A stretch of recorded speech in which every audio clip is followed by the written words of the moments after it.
Alléluia et bienvenue dans notre culte. Nous voulons passer un temps dans la louange et dans l'adoration. Je vais vous inviter à prier ensemble. Que le Seigneur encore ce matin se manifeste. Au nom de Jésus, prions ensemble. Père éternel, Seigneur, nous voulons encore te dire merci. Merci pour ce que tu es, ce que tu fais, Père, dans nos vies. Merci parce que encore ce matin, tu nous as donné et renouvelé le souffle de vie et nous te sommes reconnaissants. Seigneur, merci pour ce temps que nous allons passer avec toi. Conduis-nous, conduis-moi, Seigneur, au nom de Jésus. Nous voulons véritablement t'adorer en esprit et en vérité. Amen.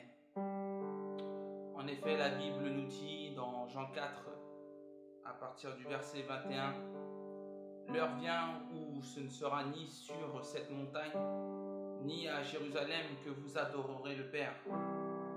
Vous adorez ce que vous ne connaissez pas, et nous adorons ce que nous connaissons, car le salut vient des Juifs.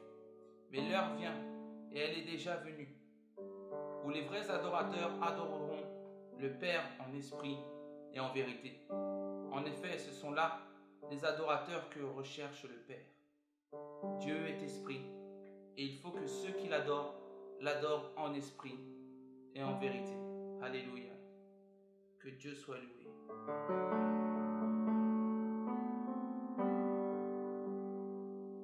Dieu est esprit, et il faut que ceux qui l'adorent en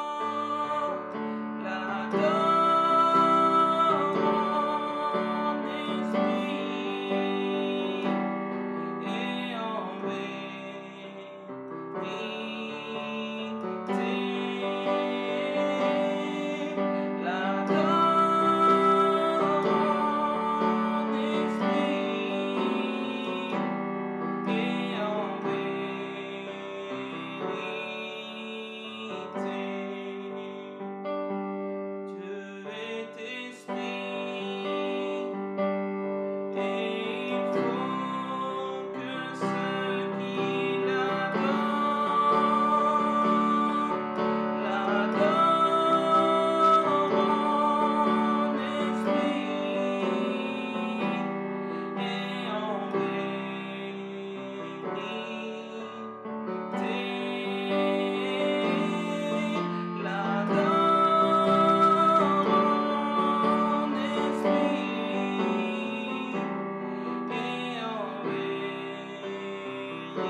oublié.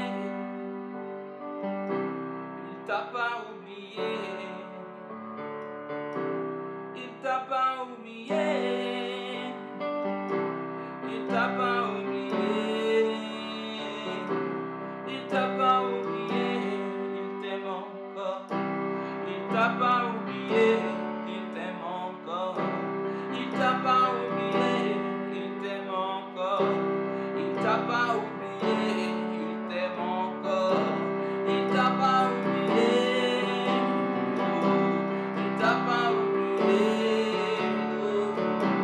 Il t'a pas oublié. Il t'a pas oublié. Il t'aime encore. Il t'aime encore. Il t'a pas oublié. Il t'a pas oublié. Il t'a pas oublié. Il t'aime encore. Il t'a pas oublié. Il t'aime encore. Il t'a pas oublié. Il t'aime encore. Il t'a pas oublié. Il t'aime encore. Il t'a pas oublié. Il t'a pas oublié. Il t'a pas oublié. Il t'a pas oublié. Il t'a pas oublié. Il t'a pas oublié. Il m'a pas oublié. Il m'a pas oublié.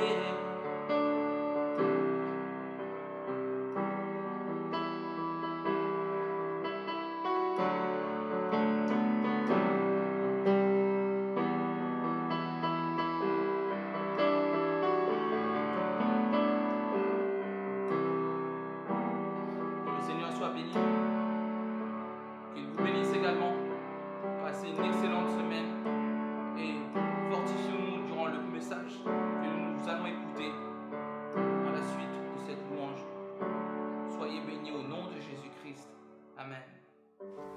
Bonjour bien-aimés, maintenant apprêtons-nous pour la Sainte Seine.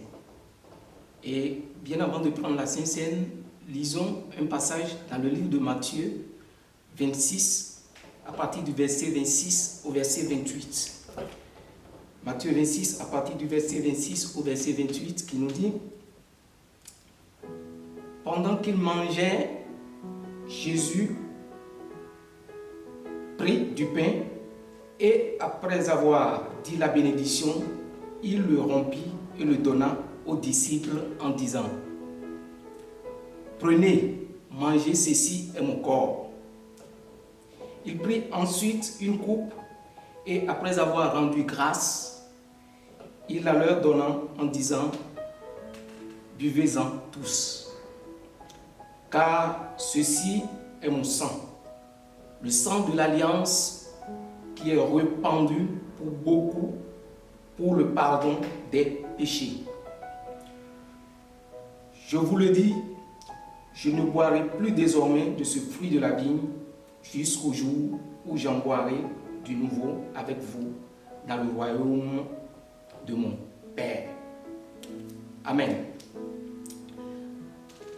Oui, il est écrit aussi: toutes les fois que vous mangez ce pain et que vous buvez cette coupe, vous annoncez la mort du Seigneur jusqu'à ce qu'il vienne. Dans 1 Corinthiens 11, le verset 26. Mais bien aimés, avant de communier avec le Seigneur, nous devons nous examiner. Oui, nous devons nous examiner. Car la Sainte Seine est une fête en souvenir du Seigneur. C'est une fête en souvenir du Seigneur dans la mesure où notre Seigneur, quand il est mort, il n'est pas resté dans la tombe. Il est ressuscité. Et quand il est ressuscité, il est monté à la droite du Père.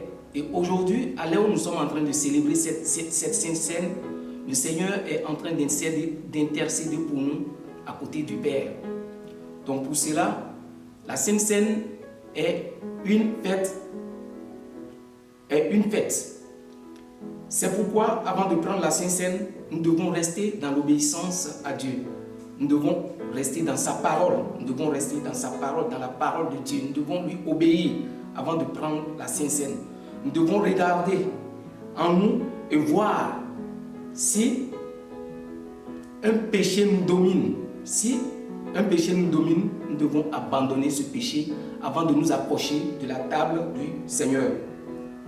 Ne prenons pas la Sainte Seine indignement, car il y a une puissance dans la Sainte Seine. C'est la puissance de la résurrection.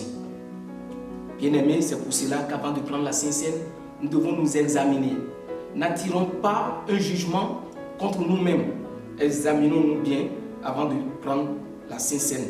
C'est pour cela qu'il est écrit dans 1 Corinthiens 11, le verset 27 au verset 29, il est écrit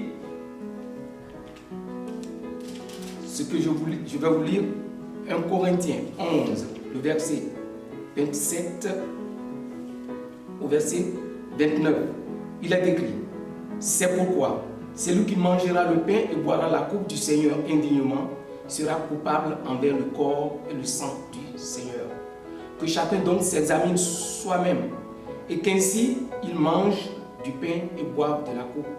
Car celui qui mange et boit sans discerner le corps du Seigneur mange et boit un jugement contre lui. Donc, bien-aimés, ne mangeons pas le pain et ne buvons pas le vin indignement. Parce qu'il y a une puissance, il y a la puissance de la résurrection qui est dans le pain et dans le vin. Ne prenons pas ça comme un simple repas. C'est pour cela que nous devons bien nous examiner. Ainsi dit, ceux qui ont déjà préparé la Sainte Seine, nous pouvons maintenant la prendre. Prenons le pain.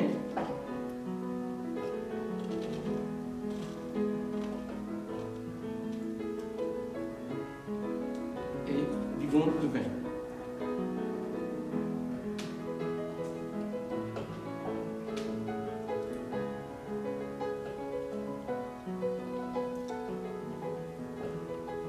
Maintenant, prions. Dieu de gloire, éternel Dieu d'amour, nous voulons encore te dire merci, Seigneur, pour cette opportunité, Seigneur, que tu nous as donnée. Pour ce beau jour, éternel, mon Dieu, mon roi, que tu nous as donné, Seigneur. Nous te sommes tous reconnaissants. Merci, Seigneur, car c'est par ta grâce, éternel Dieu Tout-Puissant, que nous sommes encore réunis ce matin, éternel, mon Dieu, mon roi, afin de célébrer, éternel Dieu Tout-Puissant, ce repas. Ce repas, éternel, mon Dieu, mon roi, qui annonce, éternel Dieu Tout-Puissant, ta mort, éternel, mon Dieu, mon roi, et ta résurrection. Seigneur, merci pour ceux qui ont pris, éternel Dieu Tout-Puissant, le repas. Seigneur, nous te bénissons pour leur vie. Pour ceux qui n'ont pas pris, éternel, mon Dieu, mon roi, Seigneur, nous te bénissons également, éternel, mon Dieu, mon roi. Et les problèmes, éternel Dieu des armées, dans lesquels ils sont, je te prie, éternel Dieu Tout-Puissant, afin que tu puisses les délivrer, pour que la prochaine fois, éternel, mon Dieu, mon roi, eux aussi, ils puissent en prendre, éternel, mon Dieu, mon roi. Seigneur, béni sois-tu, tu es Dieu, à toi ce soit la gloire. Merci que ce pain et ce vin, éternel, mon Dieu, mon roi, Seigneur, puissent nous guérir, éternel Dieu Tout-Puissant, des maladies, éternel, mon Dieu, mon roi. Merci, Seigneur, à toi la gloire au ciel des siècles, dans le puissant nom de Jésus-Christ de Nazareth que je viens de prier. Amen. Parlons maintenant de la manière dont nous pouvons soutenir notre Église par nos dîmes et nos offrandes. Vous allez suivre une petite vidéo qui va vous expliquer comment nous pouvons soutenir notre Église dans nos dîmes et dans nos offrandes. Que le Seigneur vous bénisse. Amen. Bonjour, voici une courte vidéo pour expliquer comment faire un don aux églises sources de vie. Le lien de ce site est en description. Tout d'abord, indiquez le montant de votre choix. Ensuite, cochez la première case pour nous indiquer si cela est une dîme, une offrande ou un don. Cliquez suivant. Afin de recevoir une confirmation de votre paiement, il est nécessaire de renseigner vos coordonnées et ils vous permettront de vous identifier et de vous adresser les reçus fiscaux. En descendant, cochez la deuxième case pour confirmer vos informations personnelles et cochez la première case pour recevoir des courriers électroniques de source de vie. Ensuite, cliquez sur Suivant. Choisissez votre mode de paiement. Par carte, indiquez vos coordonnées bancaires ou par prélèvement automatique. À la fin de cette étape, appuyez sur Faire un don.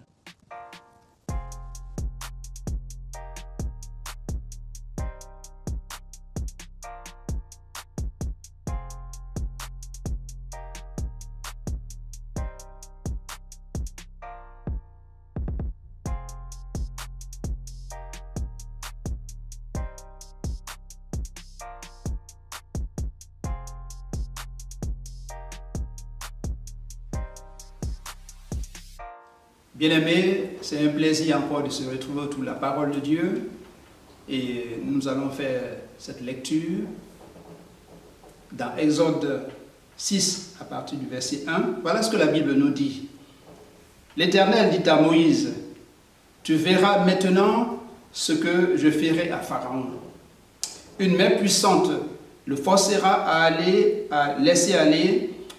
Une main puissante le forcera à les chasser de son pays. » Dieu parla encore à Moïse et lui dit, « Je suis l'Éternel. Je suis apparu à Abraham, à Isaac, à Jacob comme le Dieu Tout-Puissant. Mais je n'ai pas été connu d'eux. Sous mon nom, l'Éternel, j'ai aussi établi mon alliance avec eux pour leur donner le pays de Canaan, le pays de leur pèlerinage dans lequel ils ont séjourné. J'ai entendu les gémissements des enfants d'Israël que les Égyptiens tiennent dans la servitude et je me suis souvenu de mon alliance. » Voilà ce que la parole de Dieu nous dit, voilà ce que Dieu dit de sa propre bouche. Ainsi, le thème d'aujourd'hui, c'est « Seigneur, ta parole fait autorité ». Sa parole fait autorité dans nos vies, sa parole fait autorité sur la terre, sa parole fait autorité sur toute la création et sur toute sa création. Voyons que dans le monde où nous sommes, et même depuis Adam et Ève, il est très important de savoir qu'eux-mêmes, ils sont les fruits de la création de Dieu, parce que la Bible nous dit dans Genèse 1, verset 26, « Créons l'homme à notre image ». Donc nous sommes la création de Dieu, les créatures de Dieu. Et la Bible nous dit que le Seigneur insuffla un souffle de vie, un souffle vital en Adam, et ainsi, d'Adam, nous sommes nés. Mais ce qui se passe, c'est que le premier Adam a échoué, et aussi, nous qui étions des leurs, qui n'ont pas connu le Seigneur auparavant, nous étions de la nature d'Adam. Mais le deuxième Adam nous a donné la victoire sur les échecs de notre aïeul, le premier Adam. Ainsi, voici ce que la Bible nous dit, il est lieu d'avoir le discernement, il est lieu d'avoir des choses présentes à l'esprit et de comprendre la parole de Dieu et ainsi s'y conformer. Notre propos aujourd'hui va nous permettre de comprendre qu'est-ce que la parole, l'autorité de cette parole, et aussi, c'est les choses qui sont importantes, une rencontre personnelle avec le Seigneur est important, et en quoi la parole fait autorité vraiment dans nos vies, et plus tard, nous allons conclure. C'est des choses qui sont très importantes pour que nous puissions accéder à la compréhension. Voyez que Moïse lui-même, qui a rédigé le Pentateuque, sous l'éclairage et la direction de Dieu et de l'Esprit de Dieu, a écrit ces choses pour pouvoir nous faire partager son expérience et l'expérience du peuple d'Israël et nous permettre de pouvoir connaître ce Dieu dont nous parlons et de pouvoir obéir à lui. Sachez que Moïse est surtout la représentation de Christ, parce que nous savons que dans toute son histoire et tout ce qu'il a fait, les choses que le Seigneur a faites par lui ont montré la puissance de Dieu. Or, la Bible nous dit que Dieu le Père, Dieu le Fils, Dieu le Saint-Esprit sont la Trinité et les trois font un. Donc, voyons que Dieu ici va se manifester et la lecture qu'on a faite, la Bible va nous faire comprendre que Dieu va entrer en action. Il va entrer en action pour accomplir des choses importantes. Mais dit d'abord, la parole de Dieu, la parole est attachée à Dieu et elle vient de Dieu. Parce que la parole, elle est divinement inspirée pour ce que j'ai dit tout à l'heure à Moïse et aux prophètes et aussi aux apôtres et aussi de nos jours aussi aujourd'hui, le Saint-Esprit nous l'explique pour qu'on puisse mieux l'exprimer.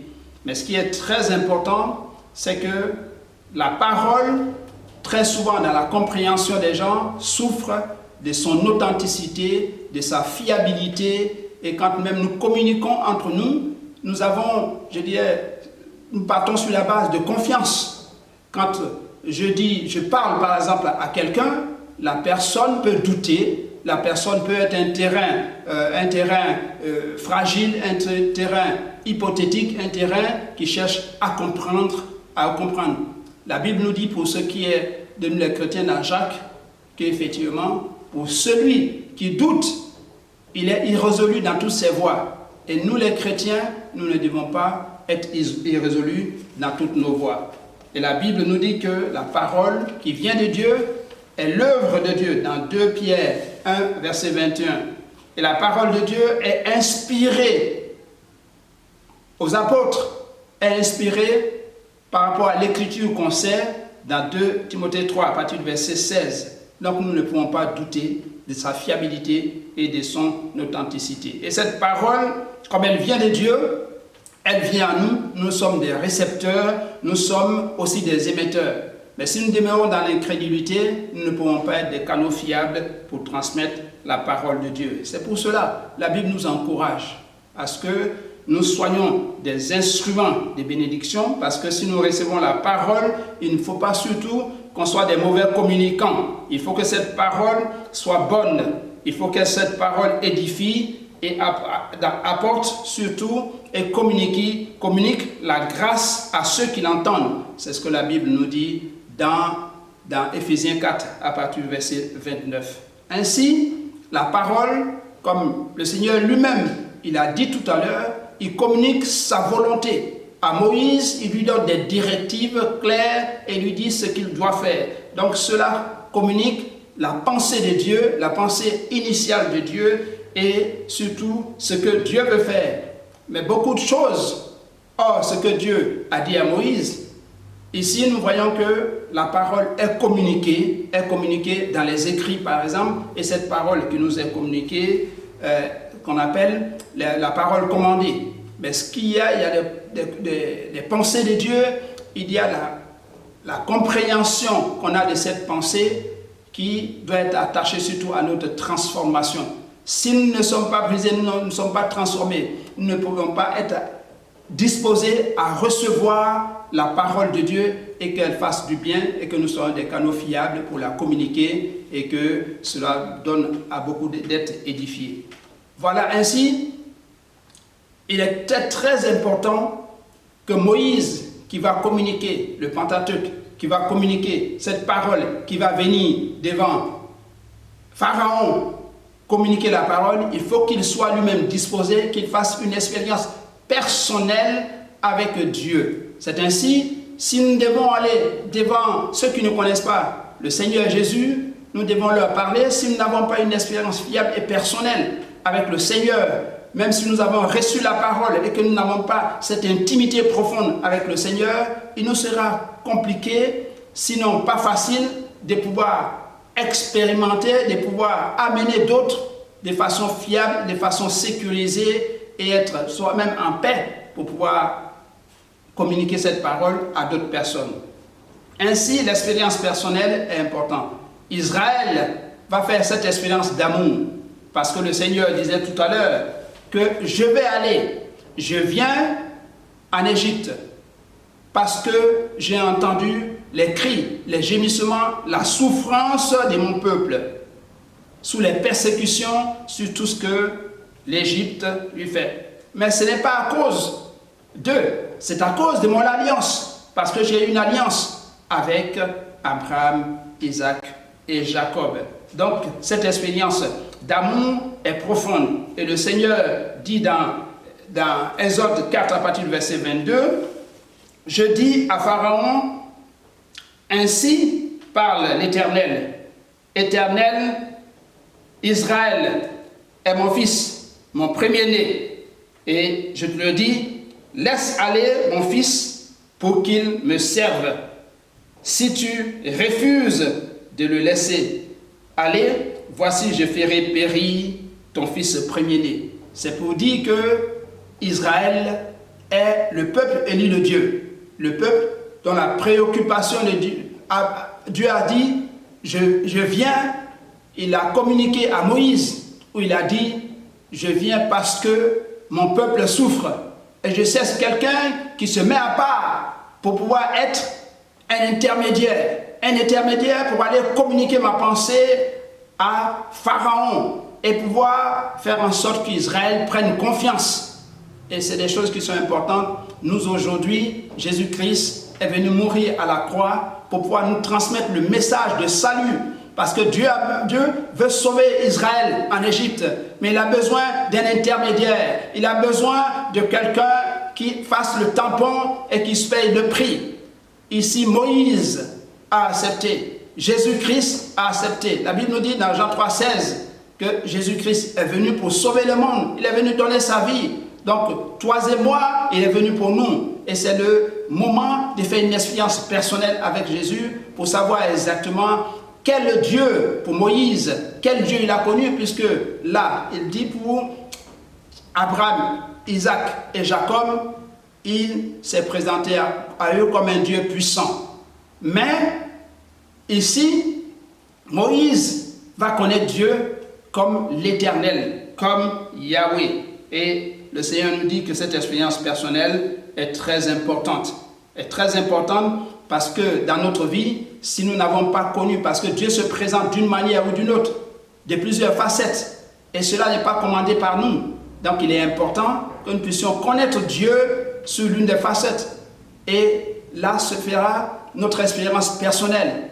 Et en l'expliquant aux gens, nous serons un but d'une assurance pour pouvoir communiquer qui est Dieu et quel Dieu que nous avons connu et qui est le Dieu de notre espérance. Ainsi, la parole de Dieu fait écho dans le cœur, fait écho dans le cœur d'Isaac, fait écho dans le cœur d'Abraham, fait écho dans le cœur de Jacob.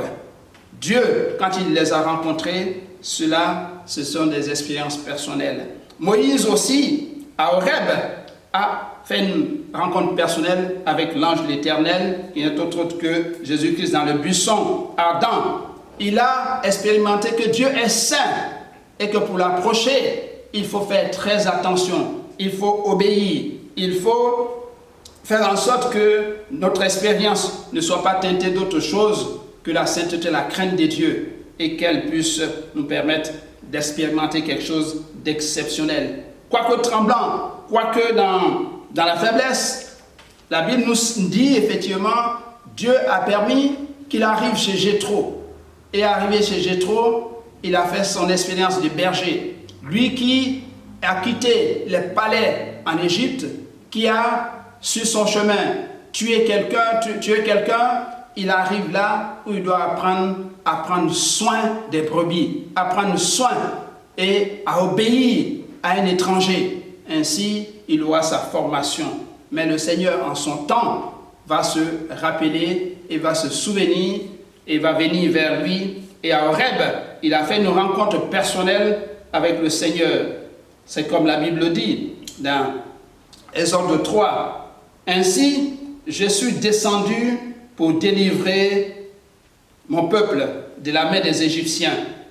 Mais ce qui se passe, c'est que cela sera allié à la promesse qu'il a faite à Abraham, à Isaac et à Jacob, pour les amener dans Canaan où coule le lait et le miel. Mais c'est juste la première expérience. Le peuple va en Égypte être formé, connaître vraiment la puissance de Dieu pour venir expérimenter encore là où coule le lait et le miel, d'autres choses, les oppositions des Jébusiens, des Cananéens, des Amoriens, des Phérésiens, des Étiens et des Jébusiens. Il est important que nous aussi, nous faisons cette rencontre particulière. Nous faisons dans nos vies, quelles que soient les situations où nous vivons, que nous ayons ce contact personnel avec le Seigneur. Et quand la Bible nous dit, et quand on entend la voix de Dieu, quand on entend la parole de Dieu, n'endurcissons pas notre cœur.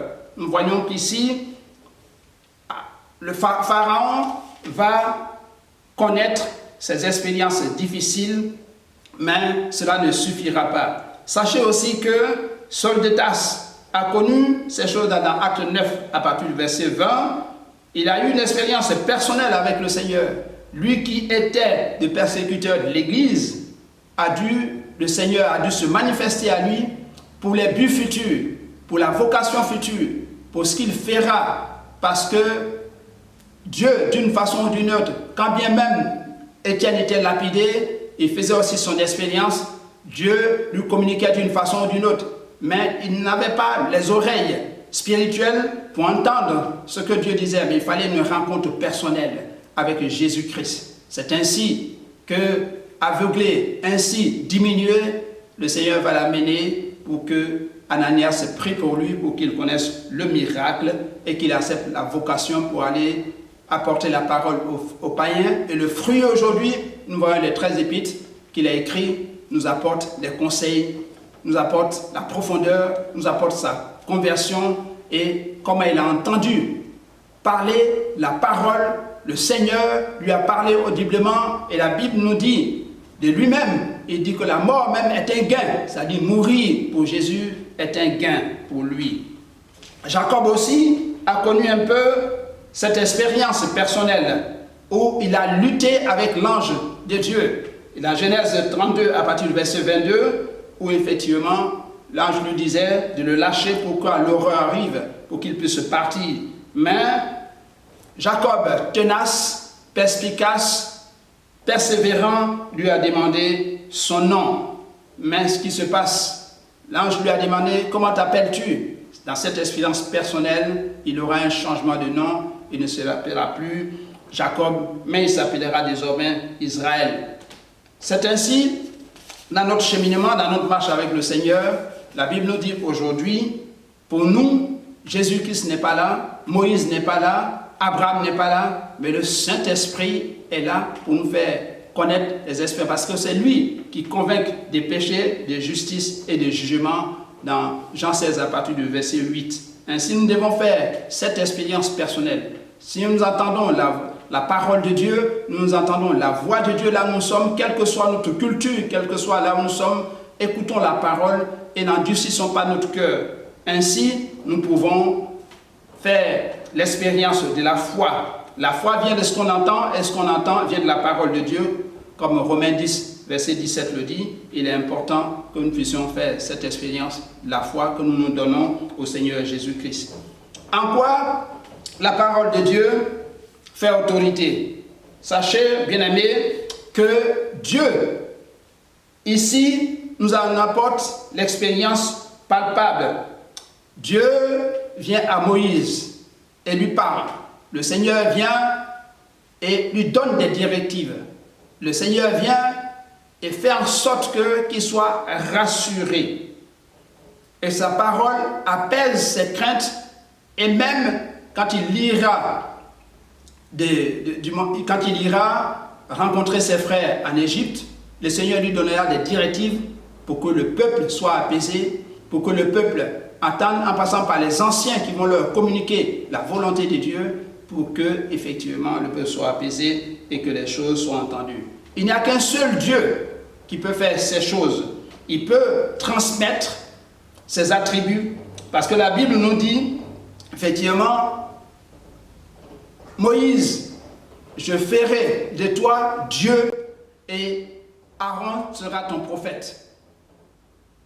Le Seigneur le fait pour pouvoir non seulement rassurer et par la puissance qui va se manifester, faire en sorte que le peuple non seulement soit rassuré et que l'endurcissement de cœur des pharaons démontre encore que notre Dieu est puissant, notre Dieu, Yahweh, est entré en action et est en train de renverser, en train de déboulonner les résistances des puissances des ténèbres et de pouvoir manifester sa gloire si puissante. Dans ta vie, Dieu peut le faire.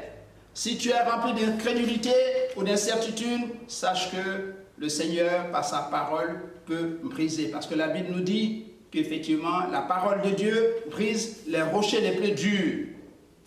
Ésaïe 55, à partir du verset 10, nous dit « Comme la pluie et la neige descendent des cieux et n'y retournent pas sans avoir arrosé et fécondé la terre, et fait germer les plantes sans avoir donné de la sémence au semeur et du pain à celui qui mange, ainsi en est-il de ma parole qui sort de ma bouche.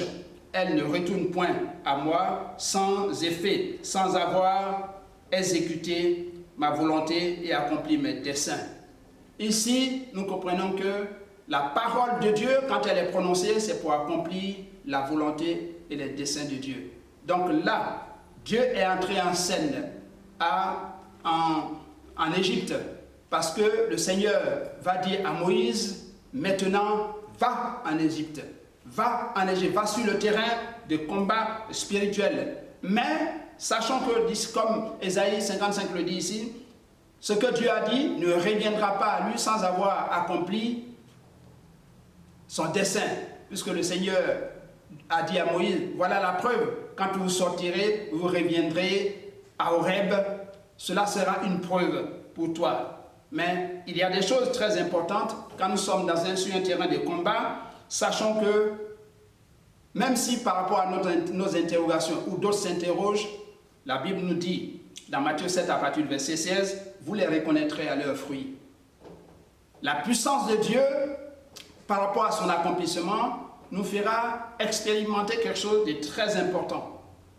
Ici, par rapport aux preuves que le peuple demandait, aux preuves que la divinité, la puissance de Dieu, que même Pharaon va essayer de comprendre, il va lui opposer ses divinateurs, il va lui opposer les démons qui sont en Égypte. Le Seigneur va briser ces choses par sa parole. La première parole, c'est les plaies que le Seigneur va intervenir, l'eau qui se transforme en sang. Le Seigneur va dire, quand vous jetez le bâton et qu'il endurcit son cœur et que ces magiciens imitent, alors faites en sorte que l'eau se transforme en sang. Ainsi, l'eau s'est transformée en sang. Nous ne devons pas être de ceux-là qui demandent des expériences à Dieu avant de l'accepter. Il faut que nous disposons nos cœurs et que nous puissions l'accepter sans toutefois essayer de mettre Dieu à l'épreuve. La deuxième plaie, la puissance créatrice de Dieu s'est manifestée en brisant la multiplicité des démons, des représentations de grenouilles qui sont en Égypte pour leur dire que vous ne devez pas adorer les grenouilles, la création de Dieu. Vous devez m'adorer, moi, le Dieu seul. Dieu, par ces choses, leur prouve qu'il est le Dieu seul. À sa parole qu'il a prononcée, qu'il a dite, au travers Moïse et Aaron, il y a eu les grenouilles qui ont envahi le pays et qui ont frappé encore les Égyptiens par les poux, la poussière qui se transforme en poux. Le miracle de Dieu pour leur dire que je suis le Créateur, la terre, tout ça, c'est moi qui l'ai créé. Et ainsi, face à la situation, les magiciens diront, mais c'est le doigt de Dieu qui a opéré, nous ne pouvons plus rien. Mais l'endurcissement du cœur s'est installé. Les mouches vénéneuses, au-delà de cela, Pharaon s'est encore endurci. La famine, la mort des troupeaux. Et ces troupeaux-là représentaient le polythéisme, l'idolâtrie, la représentation des démons. Et Dieu voulait faire en sorte que les gens n'adorent plus tout ce qui est de la création, ni les démons. Au-delà de ça, nous avons vu les ulcères qui ont apparu pour que ceux-mêmes, les magiciens qui venaient et qui voulaient faire la contrefaçon, Dieu les a atteints par l'ulcère. Ainsi, ils ne pouvaient pas venir faire des expériences devant Dieu. Ainsi, quelquefois, quand nous sommes dans certaines situations et que nous entendons la parole de Dieu, l'ennemi parle à nos cœurs, l'ennemi essaie de pouvoir nous déstabiliser. Mais c'est à nous de faire les choix, d'avoir le discernement. N'allons pas jusqu'à connaître ces expériences-là pour pouvoir, être en résistance, en conflit par rapport à Dieu et ne pas accepter le Seigneur. Dieu va agir encore dans le surnaturel en faisant tomber la grêle et aussi les sauterelles qui vont entraîner la famine dans le pays. Ainsi, quand les gens ont résisté, quand ils n'ont point à manger, certainement beaucoup prendront la décision de craindre. Mais Pharaon s'est encore endurci jusqu'à ce que les ténèbres couvrent la terre. Mais cela n'a pas suffi. La Bible nous dit, comme j'ai dit tout à l'heure, Dieu tient à son premier-né, qui est Israël, à son premier-né, le peuple de choix, qui doit ramener à Canaan. Mais l'opposition a fait que, comme Pharaon a dit qu'il va porter atteinte à tous les premiers-nés, voilà que le Seigneur va porter atteinte aussi aux premiers-nés égyptiens. C'est des choses qui sont importantes pour que Pharaon capitule. Mais nous n'avons pas à vivre ces expériences-là. Quand nous entendons la parole de Dieu, n'endurcissons pas notre cœur. Disposons-nous pour que la gloire de Dieu se manifeste, que nos vies soient transformées. Parce que la Bible nous dit, même quand nous l'acceptons, quand nous avons fait l'expérience personnelle avec le Seigneur, la parole de Dieu dit, jusqu'à quand claudiquerons-nous? Ne soyons pas de ceux-là qui sont irrésolus. Ne soyons pas de ceux-là qui sont en train de réfléchir, qui ouvrent les portes à l'adversaire pour déstabiliser nos vies. Soyons fermes et tenons fermes dans la parole de Dieu. La Bible va être une autorité puissante par rapport à notre foi. Ainsi, nous voyons qu'Israël a connu les 10 plaies. Cela a été adressé à la fois un message de Dieu adressé à eux, parce qu'ils n'ont pas cru au début. Quand Moïse est venu leur dire que c'est Yahweh qui m'envoie, qui va nous sortir d'ici, lui-même dans son intervention disait, mais qui suis-je pour qu'il me croie? Pour que même Pharaon puisse obéir. Mais ce qui se passe après les 10 plaies, Pharaon a capitulé et le peuple est sorti. N'est-ce pas dans l'accomplissement que nous sommes, nous sommes rassurés. Mais nous croyons que notre Dieu est Dieu. Manifestons la foi ici dans nos vies. Voilà ce que la parole de Dieu nous dit. Elle est éprouvée. Dans Psaume 119 à partir du verset 40, nous savons que la parole est éprouvée. Nous ne devons pas hésiter. Elle est fiable. Quand Dieu parle, Dieu n'est pas un homme pour mentir et se repentir. Écoutons, sa parole est efficace, elle peut transformer nos vies. Et que faisons en sorte que nous devenons le temple du Saint-Esprit en nous convertissant, en faisant en sorte que nous soyons fermes dans notre adoration et dans notre attachement au Seigneur. Et cette parole éprouvée atteindra son but. Elle est une norme pour notre conduite. Parce que quand on accepte la parole, nous savons que dans la Bible, quand nous la méditons, elle nous permet de ne pas commettre des égarements, de ne pas commettre des incestes, de ne pas commettre des choses ignobles, de ne pas connaître surtout, des choses que le monde connaisse. Il faut qu'on fasse très attention. Elle nous aide aussi à mieux éduquer nos enfants, à avoir des comportements, des loyautés même envers nos congénères et aussi à avoir une fermeté dans notre engagement par rapport au pays où nous sommes et dans nos vies de chaque jour. Elle est une norme vraiment pour notre croyant parce qu'elle nous donne de pouvoir suivre en la méditant, en étant fermes dans l'intimité du Seigneur. Nous marchons et nous croissons chaque instant dans notre marche avec le Seigneur. Et avec les conseils précieux qu'elle donne, cela nous permet d'être des bons responsables dans les nations où nous sommes, des bons parents. Elle nous permet surtout d'avoir à craindre Dieu et d'avoir les yeux fixés sur le Seigneur Jésus-Christ, le Saint-Esprit, parce que nous devenons le temple du Saint-Esprit et Jésus-Christ qui est allé à la croix et qui a versé son sang et qui a fait en sorte que nous sommes rendus justes à cause du fait que nous l'avons accepté, que nous sommes rendus justes, lui, il témoigne auprès du Père. Il est allé nous réserver une place. Il n'a pas, la Bible nous dit que ce qu'il dit, si ce n'était pas vrai, il n'allait pas le dire. Ainsi, la Bible a cette autorité-là dans nos vies pour que nous ne tombions pas dans l'adultère, que nous ne tombons pas dans l'inceste, que nous ne tombons pas dans les choses ignobles que ce monde connaît. Au travail, comme Paul le dit dans 2 Thessaloniciens 3 à partir du verset 8, que nous ne devons pas être des paresseux. Chacun doit être actif. Chacun doit faire en sorte qu'il ramène, qu'il s'occupe de sa famille. Nous ne devons pas être dépendants des uns et des autres. Mais cela n'empêche que nous puissions assister les plus faibles, les démunis, ceux qui sont en demande, nous puissions les assister. Et cela, c'est être dans le Seigneur, cela, c'est rendre service aux uns et aux autres et prendre soin des uns et des autres. Ainsi, il y a des choses qui sont importantes. La Bible nous dit que nous devons être disciplinés, nous devons même professionnellement être des modèles, des exemples. Cela est un témoignage pour le Seigneur Jésus-Christ et c'est des témoignages muets qui peuvent amener plusieurs au Seigneur. Voilà, bien-aimés, nous avons parlé de l'autorité de la parole de Dieu aujourd'hui, de ce que dit Dieu et qui a une autorité dans nos vies. Il est nécessaire de faire une expérience personnelle avec le Seigneur pour que cela fasse écho dans nos vies et que quand nous serons en rapport aux autres et que nous entendrons la parole de Dieu, nous discernons la parole de Dieu et aussi que cette parole-là fasse son effet dans la vie de plusieurs.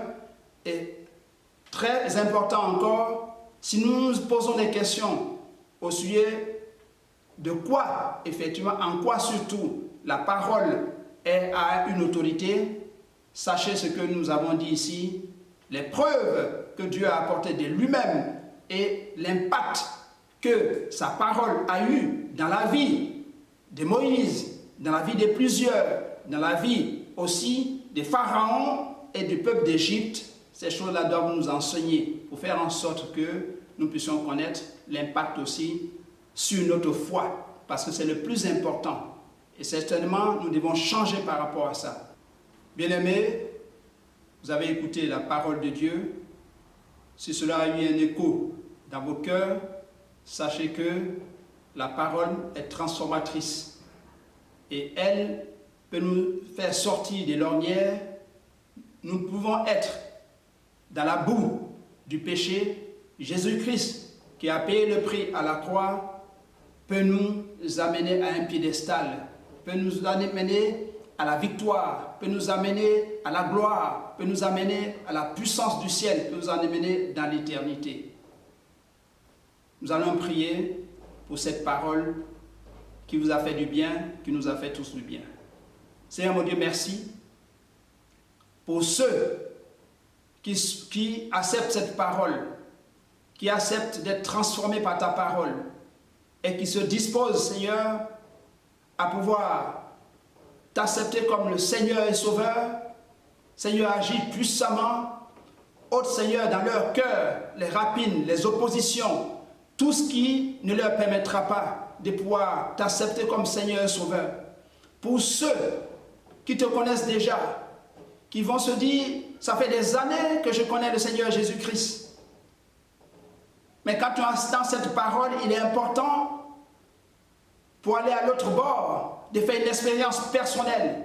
Cela te permettra de pouvoir témoigner de quel Jésus tu as connu et de quel Dieu tu as connu.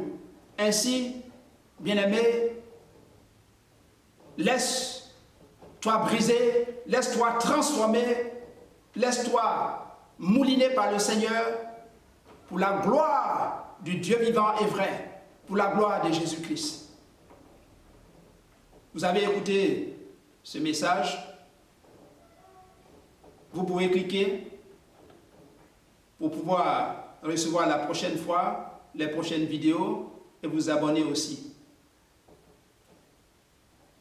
À très bientôt. Que Dieu nous bénisse. À ton nom, les mots s'abaissent à ta voix. La terre se calme, tu parles. terre au pays de Jésus, ce nom si merveilleux. À ton nom, les monts s'abaissent, à ta voix, la terre se calme. Tu parles, la terre obéit, Jésus, ce nom si merveilleux. À ton nom, les monts s'abaissent, à ta voix, la terre se calme. Tu parles, la mer obéit, Jésus, ce nom si merveilleux. Sauveur, divin créateur sous tes ailes, oui, je n'ai plus peur. Réconfort, mon libérateur Jésus, ce nom si merveilleux. Sauveur, divin créateur sous tes ailes, mais je n'ai plus peur.